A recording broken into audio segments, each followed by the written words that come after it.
Hey gang, this is Ron from ITMasterKey.com, and in this video series and course, we're going to be going through some fundamentals for IT. So if you're a beginner, if you don't really have that much experience with information technology, or if you're just trying to get a refresher on information technology, this is the course for you.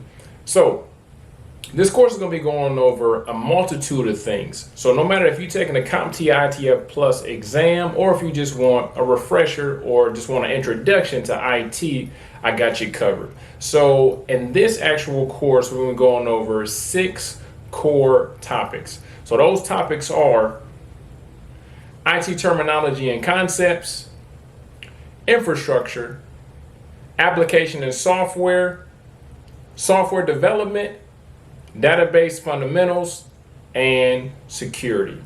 So let's go ahead and get into the first video.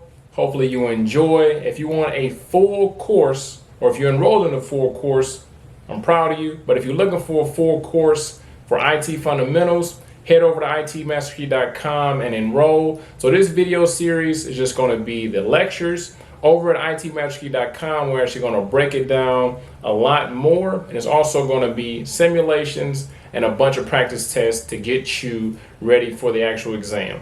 So you guys wanted IT fundamentals. I listened to you, so here it is. Enjoy.